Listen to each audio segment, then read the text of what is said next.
दोस्तों, भारत ने बांग्लादेश की दुखती रग पर हाथ रख दिया है। सबसे बड़ा मुद्दा पानी का, जिस पर अब भाजपा के मंत्री खुले तौर पर कांग्रेस गवर्नमेंट को क्रिटिसाइज कर रहे हैं। बांग्लादेश के साथ गंगा वाटर ट्रीटी साइन करने के लिए और ये संकेत मिल रहे हैं कि भारत अब इसमें बड़े चेंजेस कर सकता है, जो कि बांग्लादेश के लिए किसी बुरे सपने से कम नहीं है। इसके अलावा भारत और बांग्लादेश बॉर्डर पर जो डार्क जोन बना हुआ है, उसकी घेराबंदी भारत की फोर्सेस ने करना स्टार्ट कर दिया है। लोगों की तरफ से दान में जमीन दी जा रही है और अत्याधुनिक उपकरण सेना ने लगाने शुरू कर दिए हैं। जानते हैं बांग्लादेश से निकल कर आई इस खबर के बारे में डिटेल में। दरअसल भारत और बांग्लादेश के बीच की सीमा दुनिया की सबसे लंबी और जटिल अंतर्राष्ट्रीय सीमाओं में से एक है। इसकी कुल लंबाई लगभग 4096 किलोमीटर है। ये सीमा पश्चिम बंगाल, त्रिपुरा, मेघालय, असम और मिजोरम से होकर गुजरती है। इनमें सबसे बड़ा हिस्सा पश्चिम बंगाल के पास है, जहां करीब 2217 किलोमीटर लंबी सीमा बांग्लादेश से लगती है। पिछले कई दशकों में सीमा पर बड़े पैमाने पर बाड़बंदी की गई है, लेकिन इसके बावजूद पश्चिम बंगाल में लगभग 600 किलोमीटर का हिस्सा ऐसा है जहां आज भी पूरी तरह बाढ़ नहीं लग पाई है। सुरक्षा एजेंसियां इसी हिस्से को डार्क जोन के नाम से पहचानती है। हालांकि डार्क जोन सुनकर ऐसा लगता है कि यहाँ सिर्फ अंधेरा रहता होगा, लेकिन असल वजह इससे कहीं ज्यादा बड़ी है। इस इलाके में कई जगह नदियां, दलदली जमीनें और घने क्षेत्र मौजूद है। नदियां बार बार अपना रास्ता बदल लेती है, जिससे पहले बनाई गई बाढ़ टूट जाती है या फिर बह जाती है। कई जगह पर तो ऐसी भौगोलिक परिस्थितियां हैं जहां सामान्य तरीके से बाढ़ लगाना लगभग नामुमकिन माना जाता है। स्थिति को और ज्यादा जटिल बनाती है यहाँ की घनी आबादी।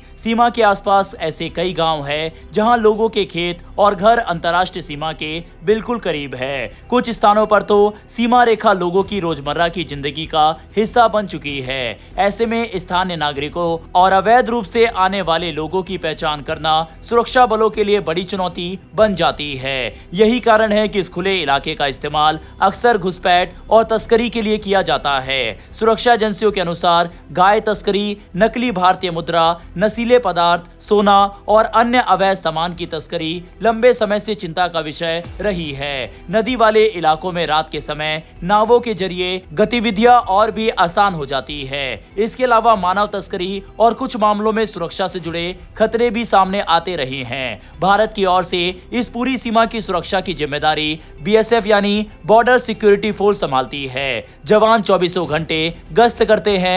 नदी वाले क्षेत्र में स्पीड बोट और फ्लोटिंग बॉर्डर आउटपोस्ट की मदद ली जाती है। इसके साथ साथ अब आधुनिक तकनीक का इस्तेमाल भी तेजी से बढ़ाया जा रहा है। जहां पर पारंपरिक बाड़ लगाना संभव नहीं है, वहां लेजर वॉल, थर्मल कैमरे, इंफ्रारेड सेंसर और स्मार्ट फेंसिंग सिस्टम लगाए जा रहे हैं। ड्रोन और एंटी ड्रोन तकनीक भी निगरानी को मजबूत बनाने में महत्वपूर्ण भूमिका निभा रही है। दूसरी तरफ बांग्लादेश की सीमा की सुरक्षा बॉर्डर गार्ड बांग्लादेश यानी बीजीबी के जिम्मे है। दोनों देशों की सुरक्षा एजेंसियां मिलकर संयुक्त गश्त और नियमित फ्लैग मीटिंग्स के जरिए सीमा पर सहयोग बनाए रखती है। अब सवाल उठता है कि आखिर इतने वर्षों बाद भी ये समस्या पूरी तरह खत्म क्यों नहीं हुई। इसकी सबसे बड़ी वजह है इस क्षेत्र का कठिन भूगोल और जमीन से जुड़ी चुनौतियां। कई जगह भूमि अधिग्रहण आसान नहीं है, जबकि सुंदरबन जैसे क्षेत्रों में प्राकृतिक परिस्थितियां किसी भी स्थायी निर्माण को मुश्किल बना देती है। हर साल आने वाली बाढ़ और नदी कटाव भी सुरक्षा ढांचे को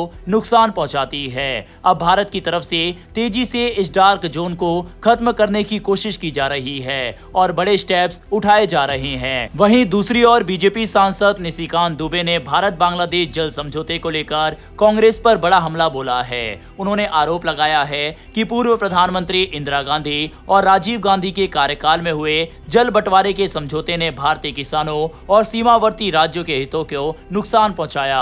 निशिकांत दुबे ने सोशल मीडिया प्लेटफॉर्म एक्स पर लिखा कि 30 मई 1982 को तत्कालीन प्रधानमंत्री इंदिरा गांधी ने बांग्लादेश के साथ गंगा नदी के जल बंटवारे को लेकर नया समझौता किया था। उनके अनुसार 1977 के समझौते की अवधि समाप्त होने के बाद 1982 और फिर 1985 में भी ऐसे समझौते किए गए। दुबे ने दावा किया कि 1982 में पहली बार तीस्ता नदी के पानी को भी दोनों देशों के बीच बांटने का फैसला लिया गया। बीजेपी सांसद ने सवाल उठाया कि बिहार, झारखंड और उत्तर प्रदेश के किसान पानी की कमी से जूझ रहे हैं, जबकि भारत की महत्वपूर्ण नदियों का पानी बांग्लादेश को दिया जा रहा रहा है। उन्होंने कांग्रेस पर वोट बैंक की राजनीति के लिए राष्ट्रीय हितों से समझौता करने का आरोप भी लगाया। इसके अलावा दोस्तों बंगाल गवर्नमेंट ने संकेत दिए हैं कि इसके अंदर कुछ बड़े चेंजेस आगे चलकर भारत ला सकता है। ये संधि ऑलरेडी इस साल के अंत तक खत्म हो जाएगी और ये देखना इंटरेस्टिंग रहेगा कि क्या चेंजेस सरकार इसको लेकर करेगी और इसका रिएक्शन क्या आने वाला है। अब आपके हिसाब से क्या बड़े बदलाव सरकार को इस संधि के अंदर करने चाहिए या फिर नहीं, इस पर अपनी राय कमेंट बॉक्स में लिखकर जरूर बताइएगा। अगर आपको इस तरह की वीडियो देखना पसंद है तो मेरी एक छोटी सी रिक्वेस्ट है कि नीचे दिए गए सब्सक्राइब बटन को प्रेस कर बेल आइकन को जरूर दबा लें। फिर मिलेंगे ऐसी एक नई वीडियो के साथ। धन्यवाद। जय हिंद, जय भारत।